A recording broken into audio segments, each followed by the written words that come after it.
and some, garlic knots. It was great. Oh my God. Chicken piccata. If there's one thing that I feel does not have the kind of representation that I would like to have it in my life is Italian food out here. Oh, really? Yeah, there's just not a ton of just great like Italian pasta based kind of thing. Yeah. Oh, because the place that we used to always go to is gone. Where was it? It was right by Gold's Gym. It was a great Italian place, and they've been replaced. I think you and I and Brett ate brunch there in the place that replaced it. It's kind of right by what used to be the casket shop. None of that stuff's there anymore. Yeah, Jesus, man. Yeah, no, there's just not a ton of it. And there's a few Italian places, and a lot of them suck, but that's par for the course. But like the food out here in general, just like you can throw a rock and hit amazing stuff. But I've yet to just find like an Italian place that knocked my butt off. Well, are you talking about your immediate area around Lake Merritt, or are you talking about Cocos? Go to Lo Cocos on Piedmont. Lo Cocos? Yeah. Lo Cocos. Lo Cocos is amazing. What's funny is there is a Lo Cocos in San Rafael, and we got really excited when we moved to San Rafael. So we thought, oh my God, there's a Lo Cocos. And it's like pizza shop named Lo Cocos, not the same as Lo Cocos restaurant in Piedmont, but Lo Cocos in Piedmont is amazing. Would you drive to South San Francisco? Too far. Would I drive? Sure. I mean, I don't know. It depends. Go to Bertolucci's. It's like old style New Jersey Italian restaurant. Yeah, on the way to the airport on the right-hand side. It's really good. And I've never been there. It seems like a place that would be fun, though. It is. And I took Tom there with my family, and it's like the weirdest thing. It's like, how did I end up in the East Coast? Because it has like the columns, like they just stick columns there, and there's like a Greco-Roman statue of Bacchus, the god of wine, and it's just ridiculous. Like anything you can imagine out of Goodfellas, it's in there. Oh, I love it already.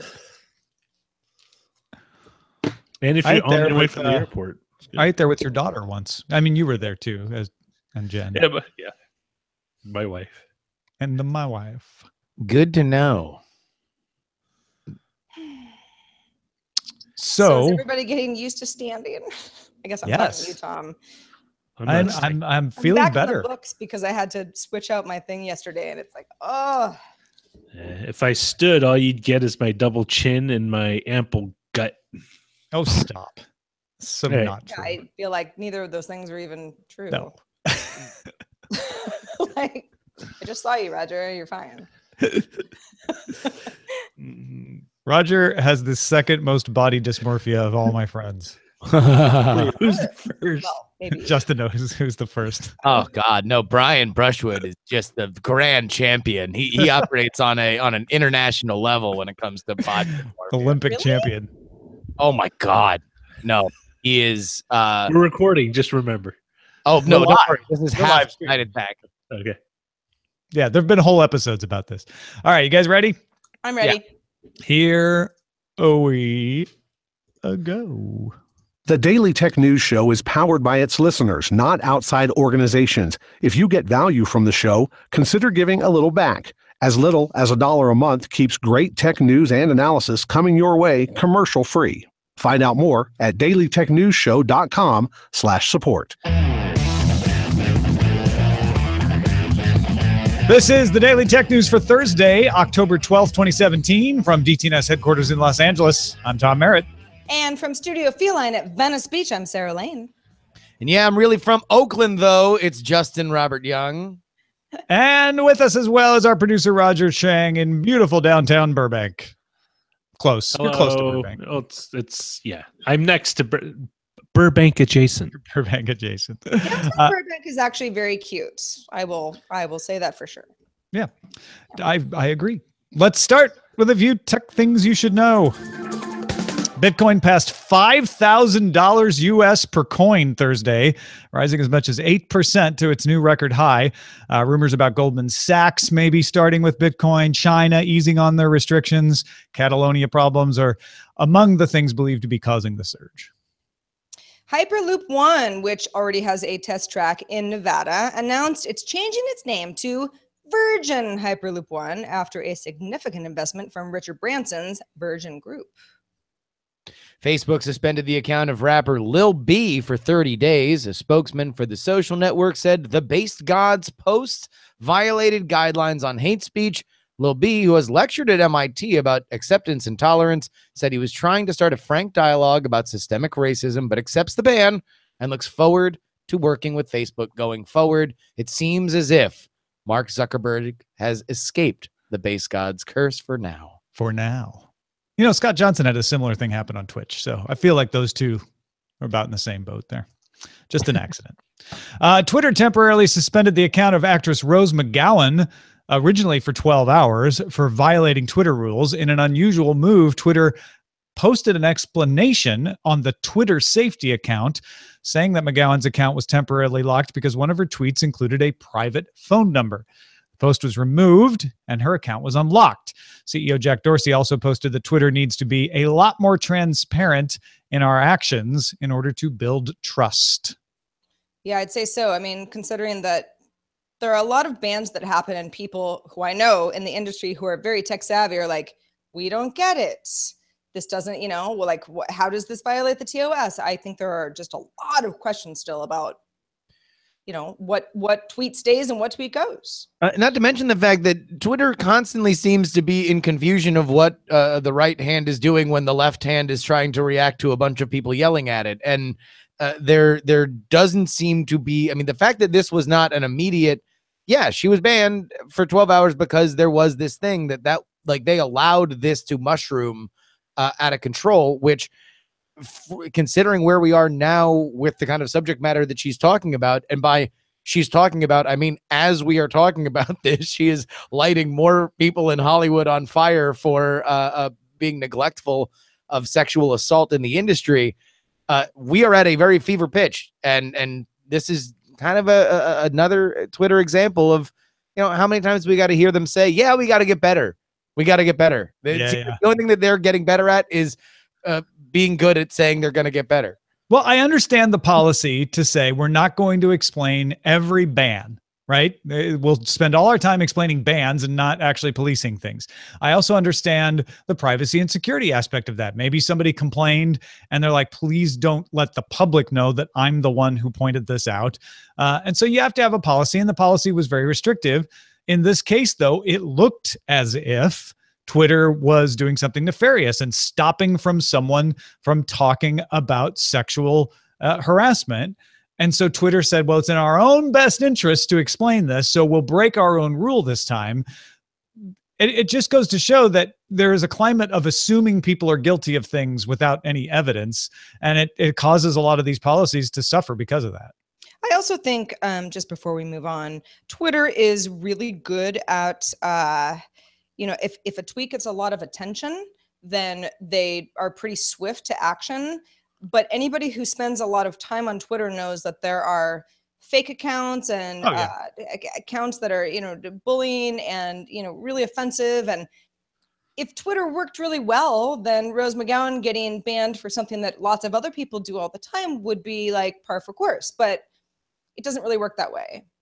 It seems to be a pretty flawed system as far as universal bans for the same kind of inappropriate behavior. Yeah, like a single complaint that's valid will often get overlooked because it's a single complaint. A crowd of complaints that are not valid will often get acted on because of the numbers. And that's one of the things. Yeah.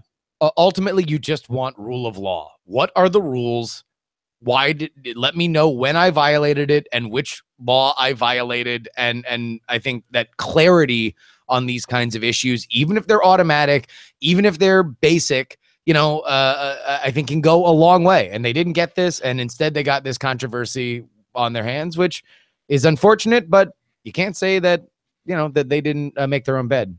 Well, speaking of controversy, going back to Facebook for a minute, Facebook COO Sheryl Sandberg told Axios that details about ads bought in Russia by fake accounts during the U.S. election will be released publicly once the investigation is concluded. Sandberg also said that the issue was that the ads being run by fake accounts and that Facebook has no interest in vetting information or curbing free speech of real people. Yeah, I think this is a point that gets overlooked a lot in this, which is it's not that someone ran an ad saying nasty things about presidential candidates. It's that they were run without attribution. We didn't know who was running them. They were fake accounts. Facebook's like, we're fine with you slagging off on people in an election. That's how elections are fought. But we need to be able to point to who it was that paid for it so we know who's behind the message. And if a real person, a verified person posts, that's fine. And I think there's a lot of confusion about that. It wasn't that people were posting things that were, on the edge of truth or beyond. It was, that's okay. That's part of having free speech, is you get to say things that aren't true. And that's not the issue. The issue was somebody trying to hide who it was that was saying them.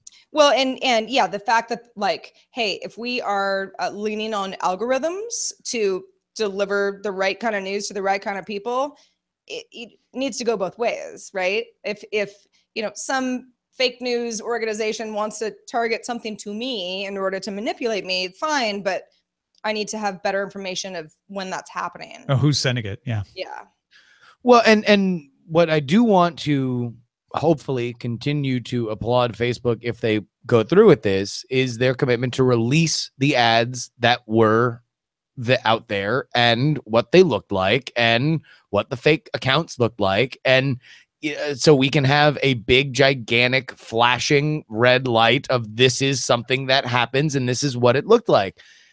There's, I think, a very curious a drip of these kinds of this story in particular, where I wonder if the kind of ads that were put up tell us more about how Facebook can target us than it necessarily does about what they did or who they manipulated. Because, and honestly, I'm still skeptical that these had as much of an impact as people say they did. I do believe they had an impact. I'd like to know what that impact is, but what's more nefarious is people hiding who they are and targeting folks. And I think Sure. You're absolutely right, Justin. The other half of realizing who was paying for this is realizing what part of the tool they were using and how they were using it.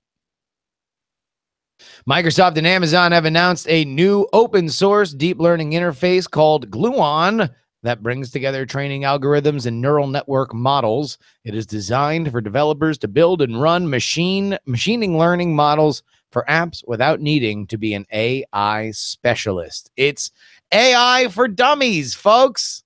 Well, not exactly dummies, I guess, but yeah, I don't know all that much about AI, but I'm a really good app maker and I know how to, call data out of the cloud. Help me out here. And then this says, great, we'll put the neural network model in the cloud. You upload the data. And in fact, we'll make it easy to share data so that you don't even have to find all the data yourself. If somebody's doing a similar thing, you can train off their data as well. And it is really an interesting thing as everything else gets more siloed, right? As we put things into app stores and degrade the open web, open source is alive and thriving in the AI community because all of these huge companies realize that the challenge of deep learning and AI training are bigger than even they can handle. And they want to share as much data with each other as possible because it's in all their best interests. Well, and also, what are the biggest ways that Amazon and Microsoft make money these days? Cloud, baby, cloud. Yeah. And if you are having an AI pulling data constantly, you're gonna need a bunch of data in the cloud to make it happen. I want to know who was sitting on the domain Gluon all this time. Physicist, some kind of physicist. Yeah. It's not a great name. It kind of sounds like, ooh, Gluon. But he was like, oh, there's going to be a bunch of research in quarks and they're going to need Gluon.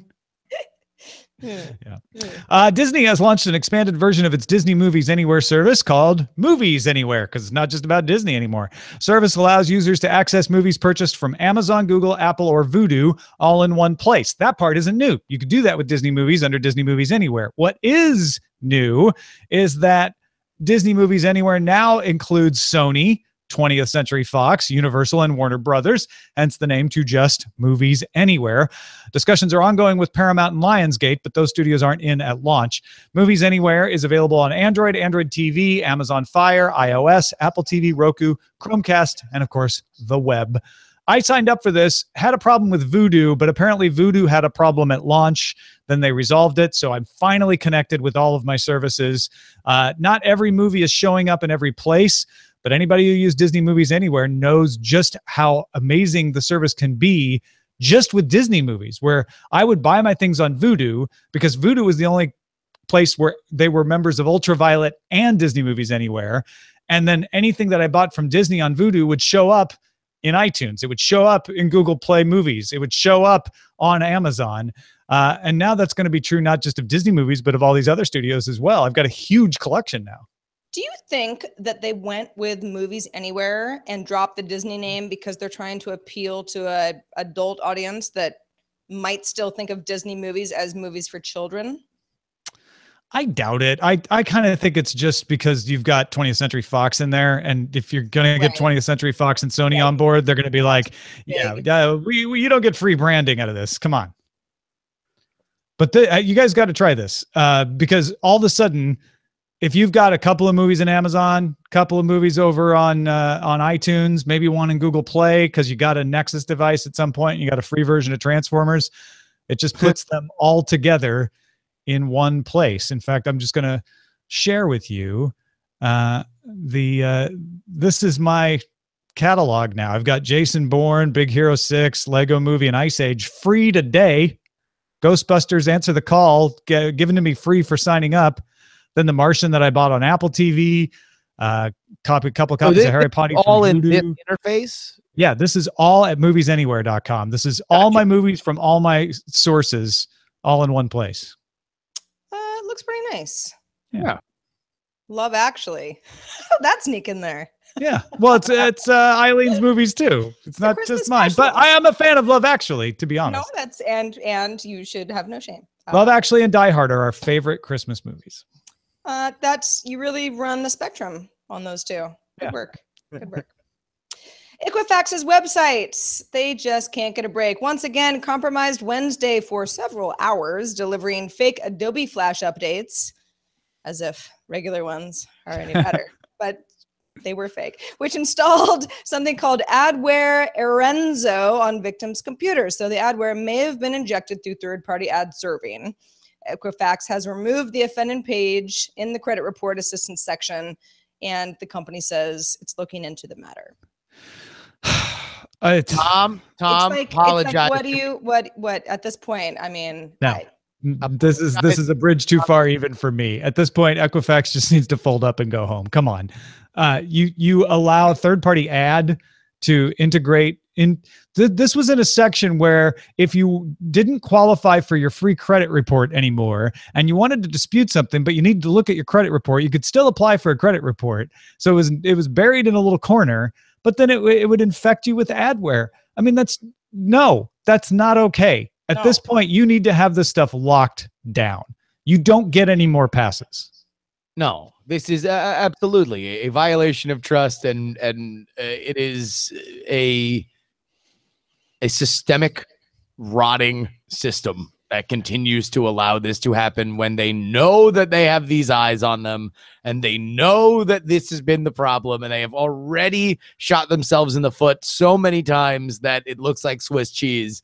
The fact that they can have anything like this happen is absolutely insane. And granted, I know this isn't as dangerous as the earlier breach of millions of accounts, but you've spent too many cards, and you've gotten rid of people, and this still happens. Maybe that's the explanation. We've gotten rid of so many people, things are in disarray. At that point, you just need to shut things down. You don't serve ads anymore for a while. You cut out anything that is a vector for an infection. This is just embarrassing. Hey folks, if you want to get all the tech headlines each day in about 5 minutes, be sure to subscribe to Daily Tech Headlines. You can get it as a podcast on the Amazon Echo, in the Anchor app, and through the Anchor app on Google Home. And that is a look at our top stories. All right, yesterday we mentioned Pierre Omidyar, probably most famous as founder of eBay, but he's also the founder of First Look Media, which operates The Intercept, put up a opinion piece on the Washington Post, which kind of found amusing personally because the Washington Post was behind a paywall, so I had to pay to get his opinion about the threat to democracy, which, free and Tom, open don't press. you have Amazon Prime? Amazon Prime people get Washington Post for free. Yeah, I do have Amazon Prime, but it's through my wife, so I don't get it for free. I have to log in as Eileen if I want to get it for free. Sorry to bring up a sore subject. Amazon Prime family membership for Washington Post. Thanks. Anyway, that's not the point. The point was he was talking about a white paper that the Omidyar Group has put out called "Is Social Media a Threat to Democracy?" It's not an academic paper. It's a white paper. So it's not peer reviewed, but it is well cited, going through 5 to 6 things actually that they say are things to consider when you're talking about social media's effect on democracy. So shall we go through these points briefly? Sure. Number 1, echo chambers, polarization, and hyperpartisanship. This is essentially just saying you listen to the things that sound good to you. The spread of false or misleading information, fake news. Conflation of popularity with legitimacy. You see things a bunch of times, you see a lot of likes on it, and you think, oh, well, that must be a really reliable thing.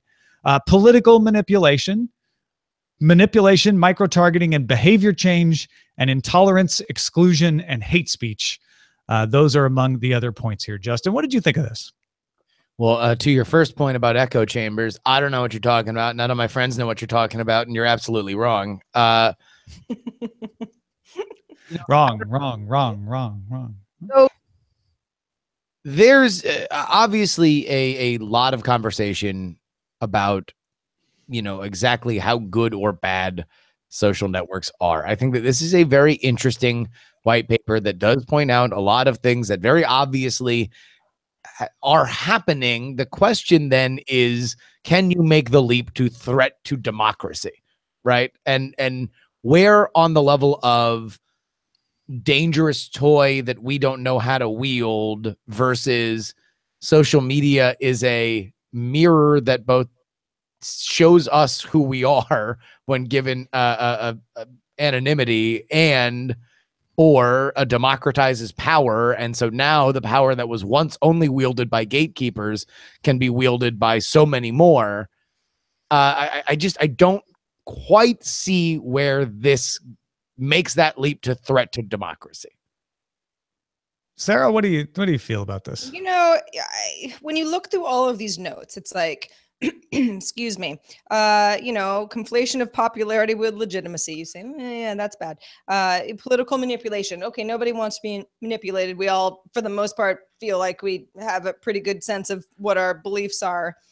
But number 5 is kind of where I hang on a little bit, and that is the idea that you're being manipulated in a way that you don't even realize. And that's where I do think democracy is threatened, because I'm not talking about like, oh, people don't read, they're stupid. Like, that's not it at all. I think that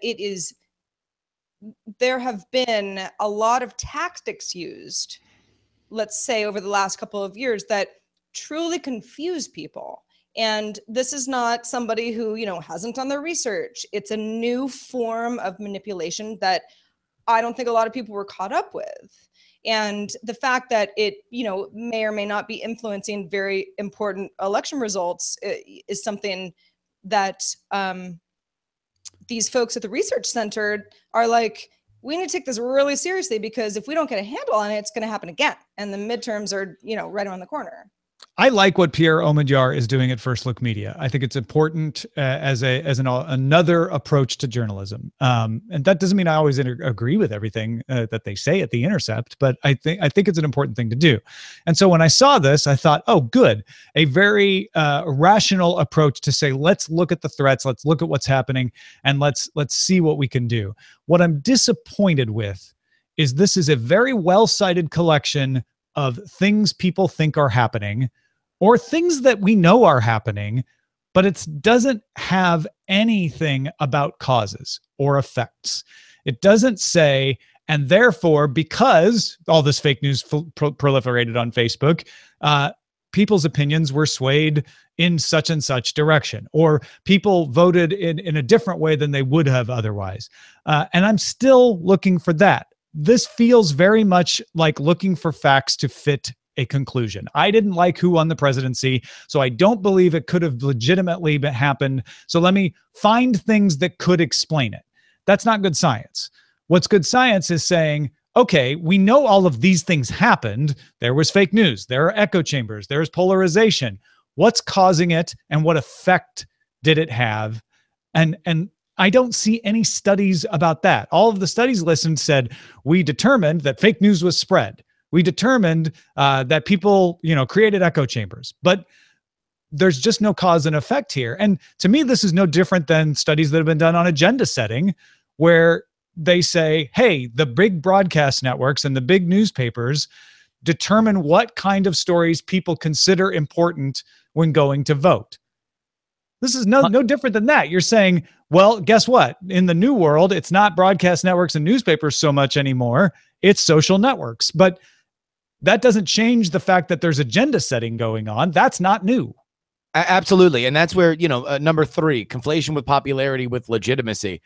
This has been the story of media since the beginning of media. Why do we pay attention to the newspaper? We don't think of it as popular, but we understand it to be legitimate. But yet, if it did not sell and therefore was not in front of us, and its circulation died, or it did not have the kind of did not report on the kind of things that people went and bought and got subscriptions for, then it would not exist. It needs to exist on some plane of popularity, which we then give legitimacy. These are elements that have always existed. The difference now is that you can be popular and you can be therefore legitimate on a much smaller scale for a much smaller budget, and theoretically, in our platonic ideal of it, with the most, meritorious argument that you are like, that will be from obscurity. Somebody can write a hilarious article about, how you should treat your female coworkers like The Rock.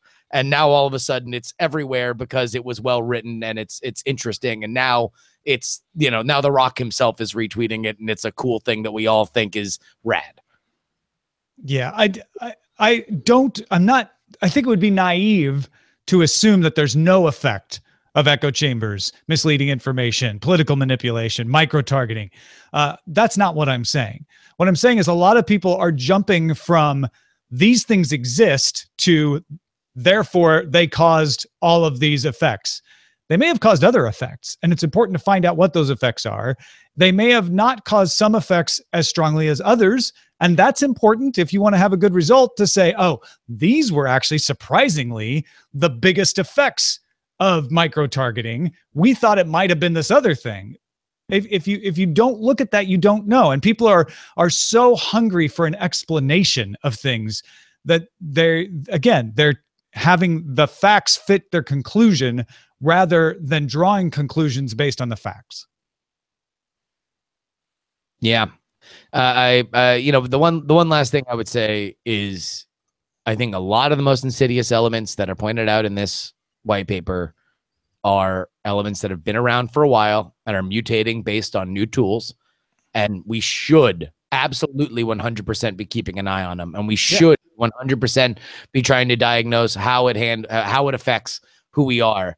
But what I do blanch at is the idea that this is new, because it isn't. Let's actually take it responsibly and say, let's figure out what the differences are, because yes, this is different, but it's not new. It's just, it's the difference between television news's effect and newspapers' effect. Now we have social media's effect. Well, it's and also, I think we'll get there. all of the notes were, laid out, well thought out, make sense. I think a lot of people would say, yes, these are real problems. But what's the end goal? I mean, how do you want user behavior to change? And how does that happen sometimes in competition with the way that the social network itself is trying to make money? And that's, it's easy to read all of this and say, very messed up system. But okay, so what are like the action items so that everyone changes their behavior? Because that's what, the whole result of all of this is the way that humans are interacting with a lot of this AI in many cases. Well, thanks to everybody who participates in our subreddit where these sorts of things get discussed. You can submit stories and vote on them at dailytechnewsshow.reddit.com. There's also a Facebook group if you want to discuss this sort of thing. And there's tons of great pictures in there from our recent meetup in London. So go check that out, facebook.com/groups/Daily Tech News Show. Let's move on to our messages of the day, Sarah. Let's do it. Okay. This is in response to a conversation that everybody had on Monday. As someone who works in the solar industry and focused on solar microgrids, just get into Monday's show, I wanted to send a couple of links in response to the discussion about other efforts beyond the press releases from Elon Musk and Sonnen Energy. A great podcast for issues about the energy industry is called Energy Gang from Green Tech Media. And they had a very brief discussion at the very beginning of their podcast, responding to what's happening in Puerto Rico and the problems that the island is facing, especially in it just providing for immediate needs due to the lack of diesel fuel and not having basic power. Goes on to explain more that happens in the podcast, but he says, lastly, a personal friend and a longtime solar engineer in the industry and their organization, Get Charged Up, is raising money to provide solar trailers to power tour pop-up hospitals to be deployed in the mountainous and remote regions of Puerto Rico. Puerto Rico obviously needs a lot of help right now, so this is really cool.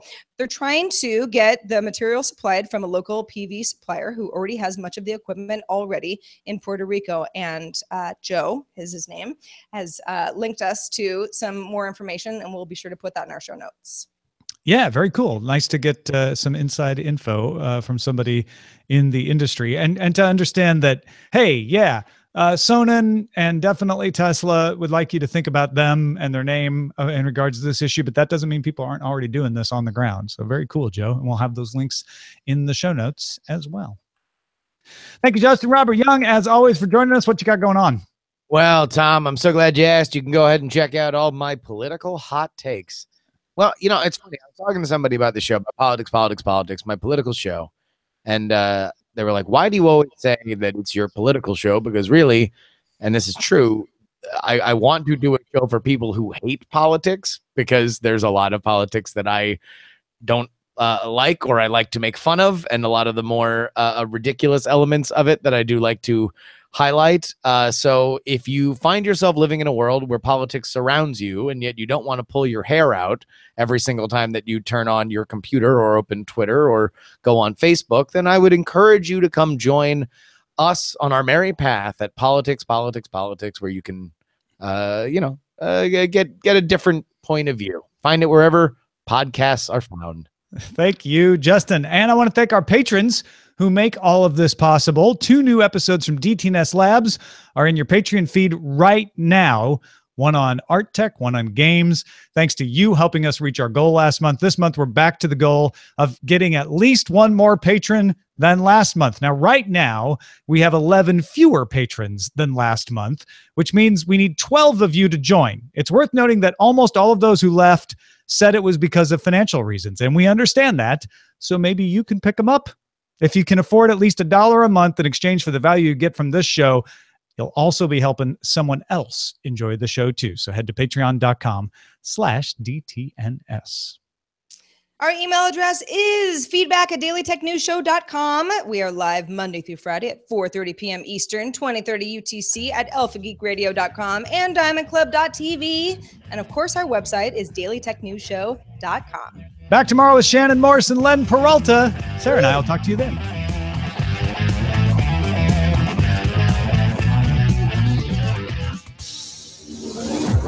This show is part of the Frog Pants Network.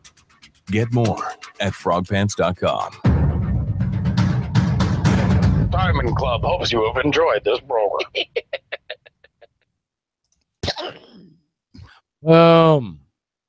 Man, that was a tight show. It was good. Night Kaboom, broadcast. kaboom. Looking good out there, guys. Yeah. No, it was great. I felt like we covered everything I care about today. Yeah. I mean, that would be what I would always want, but Yeah, of course. But nicely today. yeah, it's good variety. That's good. Yeah. There's there were not any Linux kernel stories. Not that there's anything wrong with that, but Nope. They're just, and no audio issues. We got them all hammered out before the show. Sorry, I got to sit down. Ooh. All right, titles.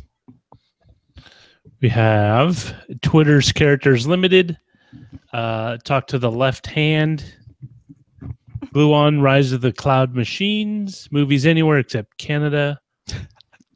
Well, Die Hard is not just for Christmas. This Ultraviolet, Disney Movies Anywhere, and Movies Anywhere are U.S. based. The crows agree with you. They're cackling outside. MS Gluons to Quantum Computing. Equifaxed again. You're so wrong. Ong, ong, ong. Ong, ong, ong, ong, ong, ong. Oh dear. I Twitter by any other name.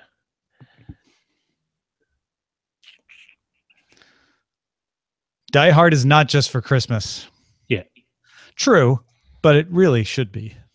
It is a Christmas movie.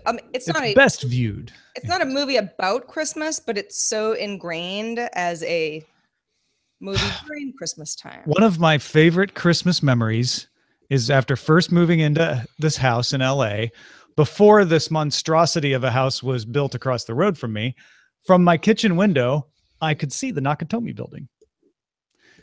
And I remember putting on Die Hard, watching it, and then getting up and going and getting a glass of water in the kitchen and looking out and going, wow, look at that. That's the real Nakatomi building right out there. Can't do that anymore because the house blocks my view.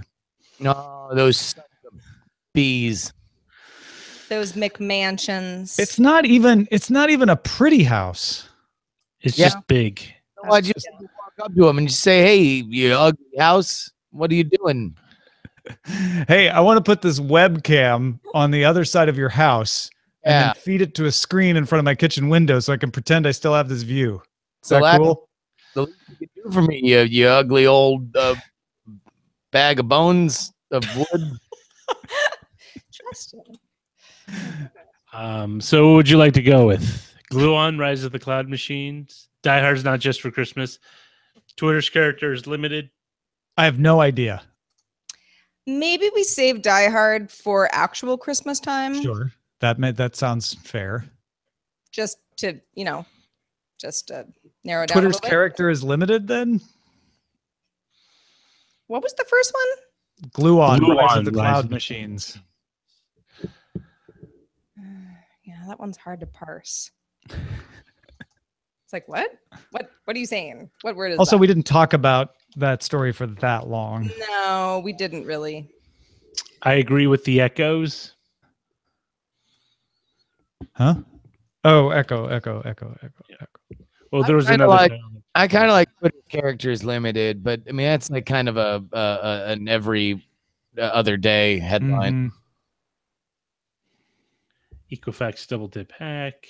How about Thank God We're a Republic? Where's that? I just made it up. That was, the conclusion we all came to is like, well, you know what? Thank God we're a republic. There's no threat Everything to will be democracy fine. here. Yeah, it's fine. I still don't understand that. I don't even know how that got started.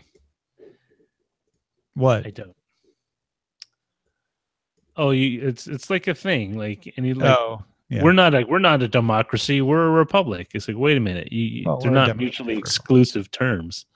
No, I was making a flippant joke, so let's not turn it into something more difficult to get out of.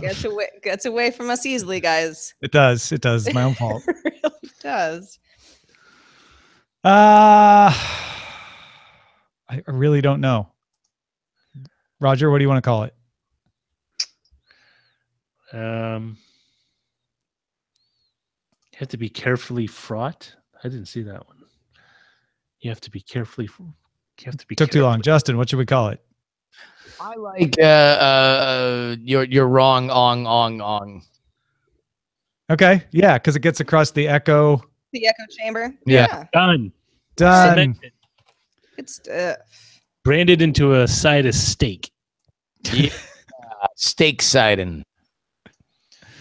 Steak Poseidon. That's New it. name for surf and turf. At La Coco's. Go to La Coco's, man. Get the gnocchi. I can't go to La Coco's, Tom. Here's why. Why? Because I'm getting better from this back thing, and so now I have to stop. I have to slowly wean myself off the things that I was allowing myself do because I was hurt and sad. Yeah. And one of those things was just getting not fat, but fatter than I was, gaining a little weight, not only for my own self-esteem, but also just because as I was reading about back recovery, one of the things that can exacerbate recovery from a back injury is just weight gain while you were less mobile.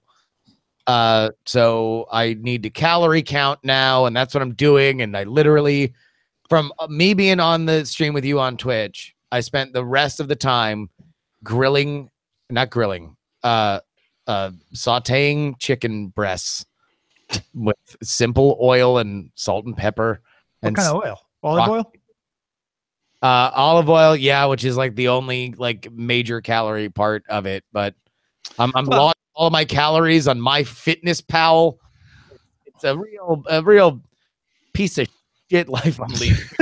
You know what? If you add a little bit of Marsala wine to the chicken and you cut them up so they're not just, I mean, are they butterflied breasts? But we just cut them and they'll cook faster. You got mushrooms, you can add a little spinach. Hey guys.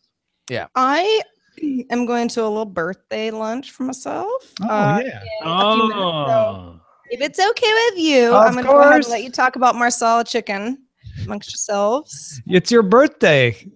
It is. It's your The fact that birthday. you even did the show is ridiculous. So yeah. Honestly, there are the people who really like their birthday, Uh-huh. and then there's me. I prefer to just have a normal day.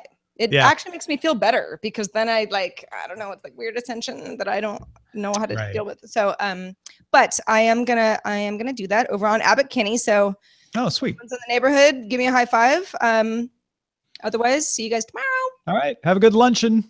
Thank Bye. you. Bye, Justin. Bye, Raj. Bye. I stopped caring about my birthday after 40. It's like, I don't need to be reminded. Six more that I care about. I did not have a big deal about turning 40. I still don't. That wall will catch up with you, Tom. Maybe.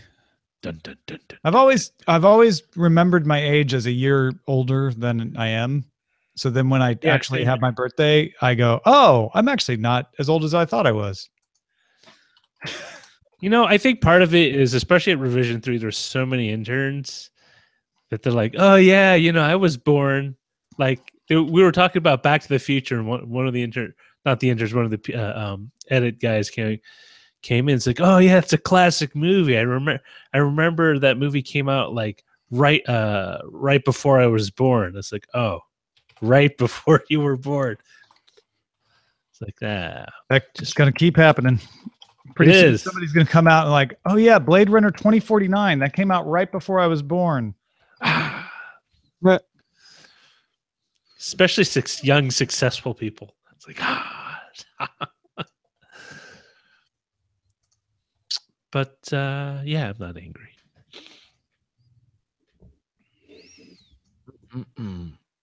Well, tell you what, Yeah. I'm kind of afraid, but trepidatious to venture outside my house because apparently the air quality is. It's pretty bad. Yeah. Like, is it all over the Bay Area? Like, you can just smell it? I could smell it when I woke up this morning. Oh, Yeah. wow. Yeah, it was bad today. Oh. I guess the wind is just blowing it straight down south, huh? Ashley's panicked about our sweet little birds. Yeah. Oh, what happens? Are they chickens- going to panic or something? Or you just can't open The air quality. No, they seem fine, but they have little tiny lungs, and so they're more to. Well, you can score like a relatively inexpensive air purifier. You know, that was what all of my communication with her this morning was. Unfortunately, we are that couple that realizes that they need an air conditioner right on the hottest day of summer. Yeah. Locally, they are sold out, and we ordered one from Amazon, but it's not going to be here till next week. So we will see. Last year, they were doing work on the house, and the heat went out. And they weren't going to be able to fix it to the next day. And it happened to be a night that it was in the 40s in LA, which, we weren't going to freeze to death or anything, but it wasn't going to be comfortable. So we hop on over to Home Depot. Gone. All of them gone. No heaters for sale. Yeah. It's that exact same thing. Yeah. Yeah, I have 2 in the garage.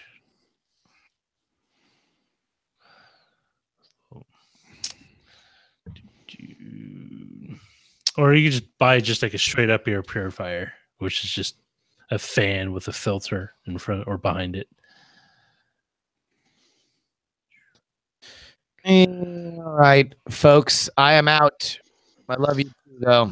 Well, yes. Hope you figure out your situation. And you want to know what, Tom? I'm a survivor. If nothing else, I'm gonna persevere. Yeah, I know you will. And I hope you figure out the birds. Maybe just get some filter, like a heat filter for your heater, and just wrap it around the cage. I think that our birds are of stout character and constitution, and I think they're going to survive. But that does probably right.